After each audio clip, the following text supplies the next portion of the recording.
Faith will do. And faith is the building block of the Christian life. Without faith, we're not going to do anything or accomplish anything. Unbelief is what's killing us. That's the very thing that sends people to hell, that destroys the faith and the Christian lives.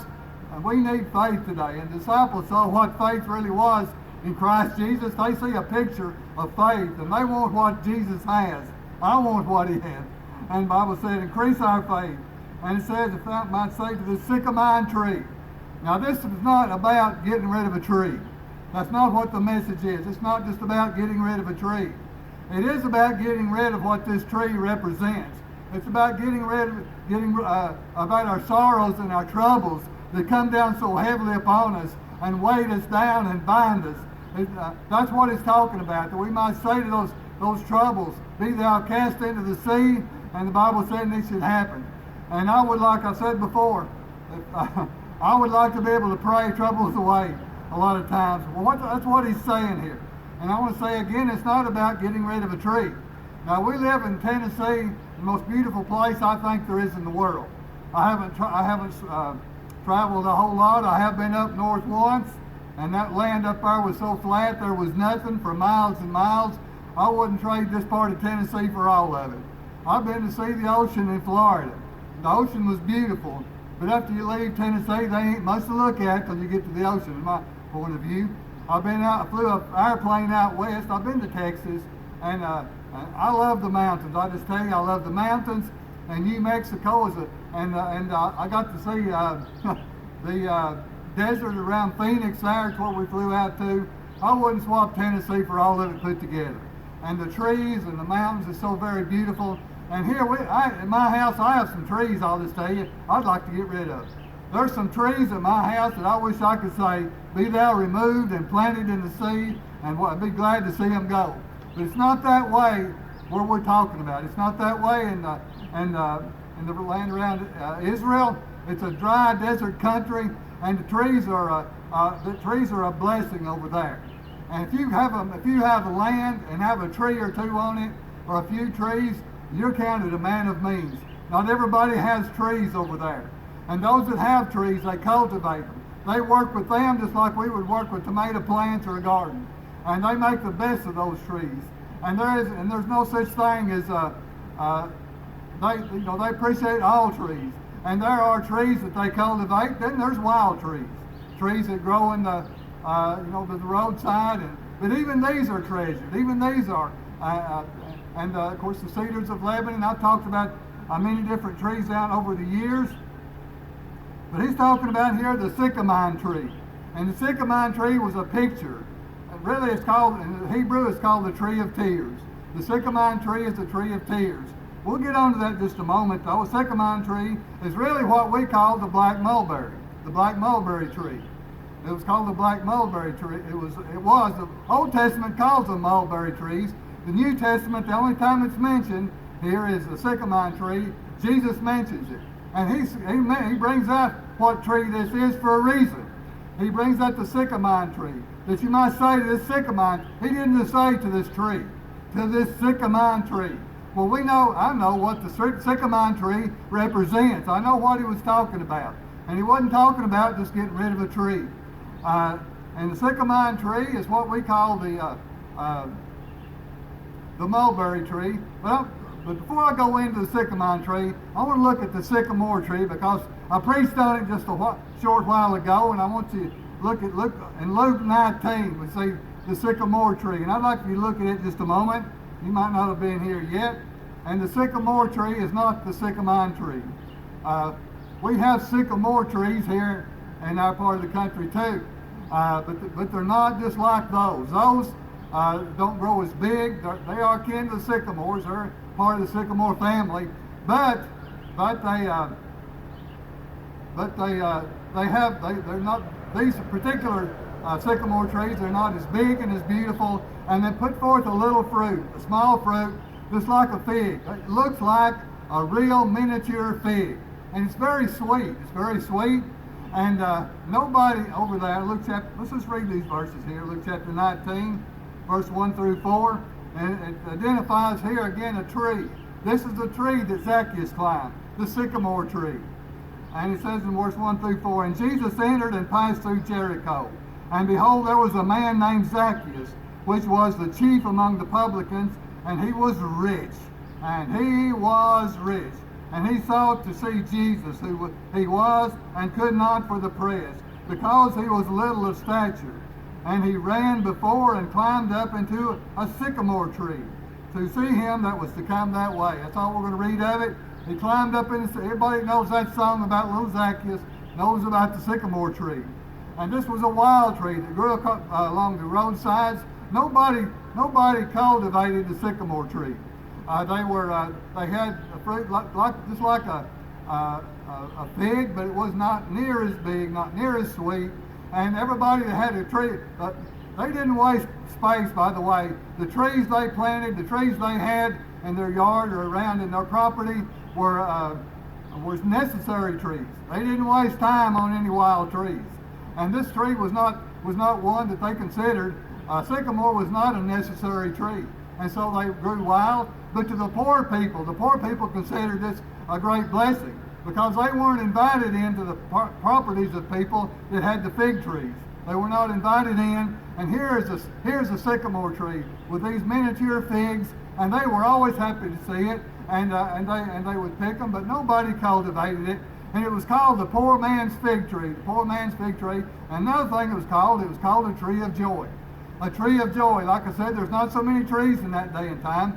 Any tree that gave forth fruit or nuts was considered a tree of life. Why would they call it a tree of life? Because in a land where there's not a multitude of trees, any tree that puts forth fruit or nuts is a blessing, And this is and the sycamore, it's not that way with the sycamine tree. Not that way with the sycamine tree.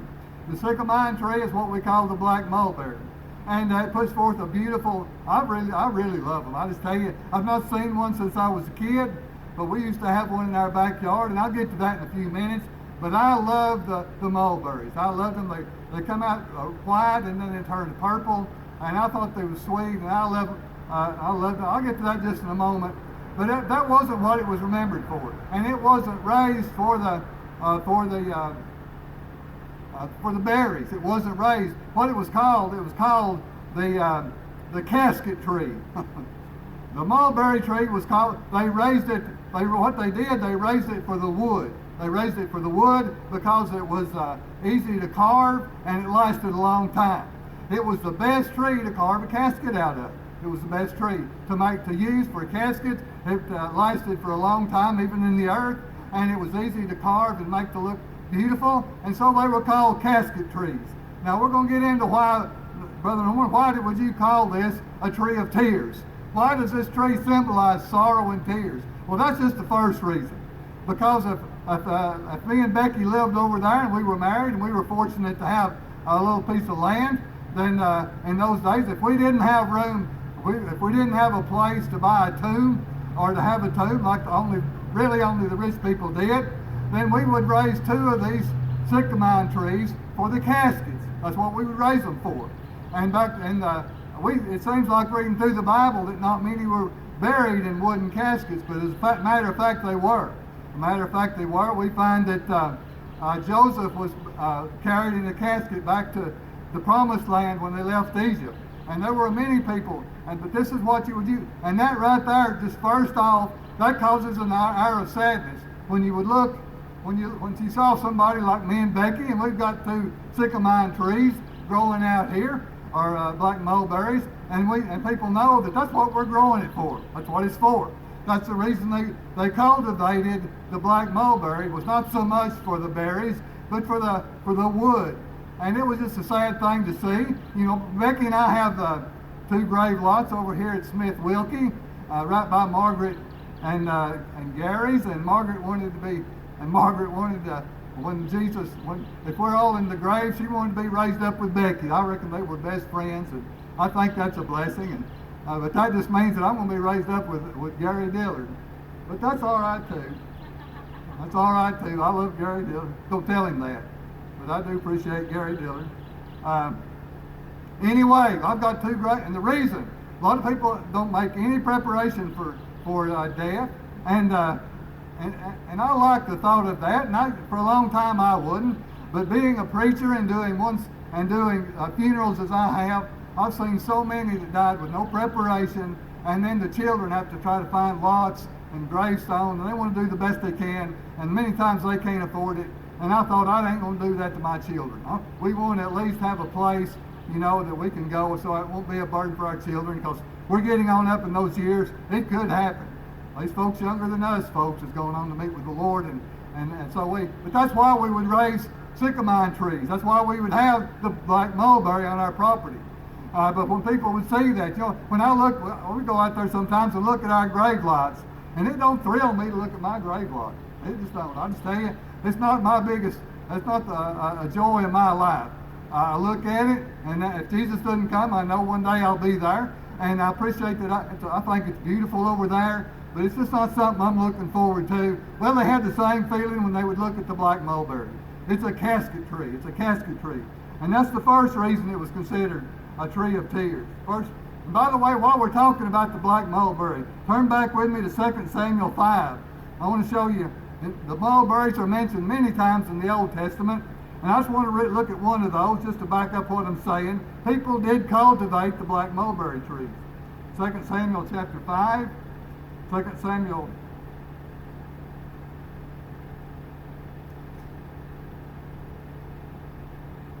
And what we have here, we have David as fighting against the Philistines.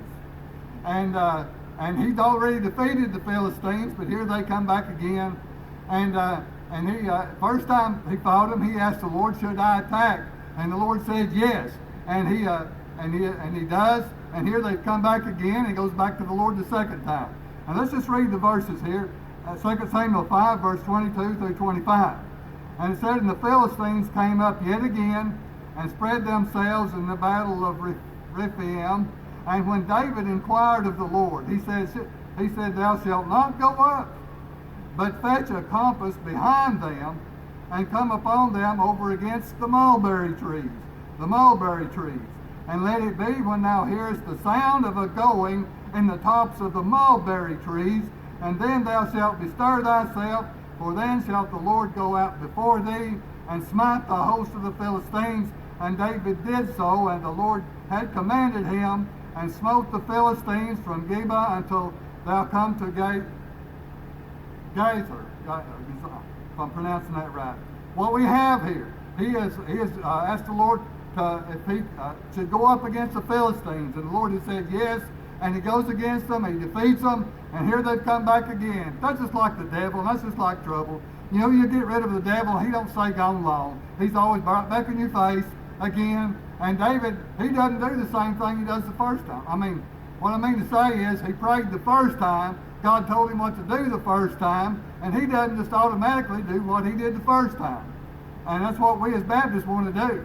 I've heard a lot of them say, well, bless God, every time this happens, I do this. Because that's what God told me when I was a young man, and hey, the devil's got you figured out right off. Amen. We need to pray every time we have to face the devil, and God uses different ways to deal with that. Brownie used to call him that old buzzard. But David's smart enough here, and he says, no, don't go up against them like you did last time. He said, go around behind them. A compass around behind them, and go and position yourself by the mulberry trees. And he said, when you hear a going, it says a going there in the top of the mulberry trees, then after you hear that going, he said, then you come upon them.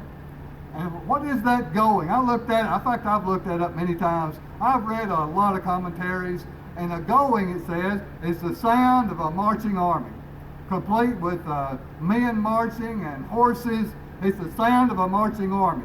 And the Lord said, when you hear the sound of a marching army in the tops of the mulberry trees, he said, when you hear that, he said, then you go, then you can go. And what he's doing, I believe the Lord, I believe he's Jesus Christ, the Bible said in Joshua, captain of the Lord's army. And I believe he was taking his army against the Philistines before David would take his. And so he does. And he said, when you hear that, when you hear the marching of an army in the tops of the mulberry trees, then you know and the Bible said he does exactly what the Lord said, and he defeats them again. But you see, he's got the Lord on his side, the Lord going before him, as the Lord always promises he does. And thank God, we have the Lord going before us if we'll take that time to pray and ask him every time, how would you have me to do this? Then he'll go before us just like he went before David. But one thing I want to mention here about the mulberry tree,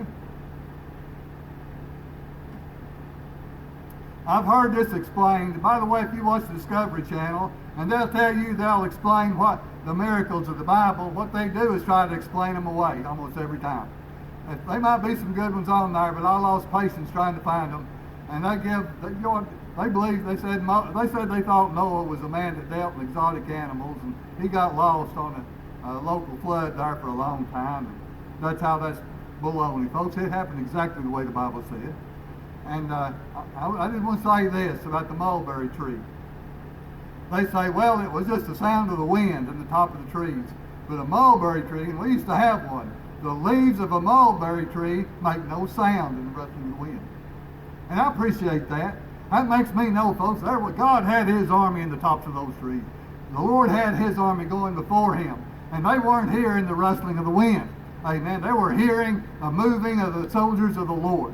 Amen. The Lord, the angelic army, the armies of God. I did want to mention that. Go with me now to Psalms chapter 84, and I want to mention another thing. Psalms chapter 84. I've heard a lot of messages here on the Vale of Tears, the Valley of Tears, the Valley of Baca, Valley of Baca. And when it talks about the Valley of Tears here, and there's a whole message in this. I'm not going to preach it all. I'm going to give you a picture. You can study it sometime on your own. Psalms 84, and it talks about going through a valley of tears, a valley of sorrow, and a valley of trial. That's what it's talking about in Psalms 84. Psalms 84. And it tells us there's a reason for that valley. There's a reason for the valley. There's a reason for the tears. Amen. And it's to strengthen us. You see, God wants to make men and women out of us. He's not just trying to make powder puffs out of us and help us get soft cushions and pillows for our comfort zone. That's not what he wants to do with us. He wants to make men and women. And he talks here about how God takes us from strength to strength and how God strengthens us. And he does it in the Vale of Tears. He does it in the Valley of Baca. He does it in the Valley of our sorrows. And we want to blame them all on the devil, but sometimes, folks, God wants us to grow up just a little bit. Amen.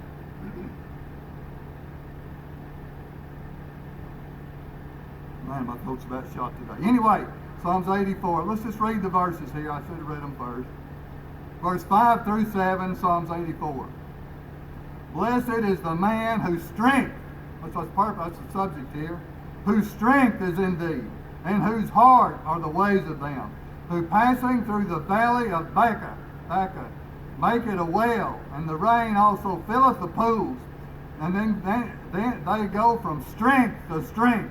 Every one of them in Zion appeareth before God. And he's talking about God puts us in that valley of Baca. Well, what is Baca? Baca means tears, Valley of Tears. And you've heard songs and messages. If you've been to church as many times as I have, you've heard that message a many times. This Vale of Tears. Songs written about this Valley of Tears, this Valley of Baca, the Vale of Tears we pass through in this life. And it's for real. But that word Baca, what does it mean, Brother Norman? Through the Valley of Baca. Baca means tears. The word Baca has two meanings. One it says it's tears, the other is mulberry. The word Baca, the word mulberry, and all the places in the Bible where it says the mulberry tree, that word in the Hebrew is Baca. It's called the tree of tears, and not just entirely because it's the tree that was cultivated for the casket. It just is. It's called, and while it does have what I believe to be wonderful berries, there's a reason. There's a reason why. And there's a reason why it's called the Valley of Tears. The Tree of Tears. And that's literally what it's called. The mulberry tree in the ancient language meant the tree of tears, the tree of sorrows.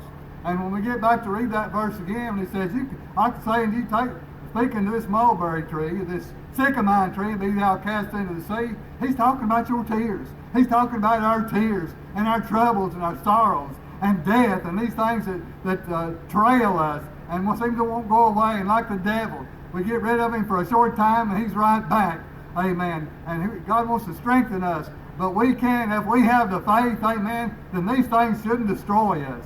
These things should strengthen us, and they shouldn't destroy us. And if we have, I'm getting ahead of myself. Well, let me go back just a little bit here. About the mulberry tree. Turn back with me now to Luke 17, and we'll wind down here in a moment. Luke chapter 17. Luke chapter 17. We're about again about this tree. I won't be too long. It's warm up here. I'll get that big fan to go to the house. Blow on the piano player. Luke chapter 17, and we'll read the verses again. And the apostle said unto the Lord, increase our faith. And the Lord said, if ye had faith as a grain of mustard seed, ye might say to this sycamore tree, be thou plucked up by the root, be thou cast into the sea, and it should obey you. It's talking about getting rid of not the tree, but about the sorrow and these things that trouble and torment us, amen. That we have, let me get to that just a minute. Let me say a thing about the mulberry tree. And we moved here in 1957, and the first time we lived till 1959, 57, 58, 59. And then we moved back to Sevier County through the 61 and 62. I don't know if I got the years right. But we moved down here, and I loved it here. I have never loved a place in my life like I loved it here. And we never lived anywhere over less than as much as a year. We moved all the time, and we lived in Texas. We lived places all over around Gatlinburg and the mountains there, and then we moved here, and I loved it here. I loved it here. I loved the people, and I just loved it here. And we moved into a two-room, really a shack. If I showed you a picture of it, you'd say, Brother Norman, you lived in that old shack? And I thought that was a wonderful place. I thought, man, it was just a little thing. I've got pictures of it, and had that tar paper. They used to make a tar paper siding that you just wrapped around, and it looked like brick, and that's what it was. And the wind come through, and there's cracks in the floor. I've heard like Brownie Holloway talked about it. I've got a picture of the front door. It don't even have a doorknob on it, and there's no porch. It's just wooden steps leading up to it. But I loved it here, and I loved that place. I thought this was the most wonderful place we'd ever lived. I never wanted to leave here, and I didn't. All the rest of my family, except one sister, they left us, but I loved it here. I loved that old house. I dream about that old house. And in my dreams, it's just like a mansion in there. Boy, that great big stone fireplace. I don't mean rock veneer. I'm talking about big limestone built out of, and the big fires we'd have. Man, I loved it there. I loved it there. In the backyard, there was a black mulberry tree.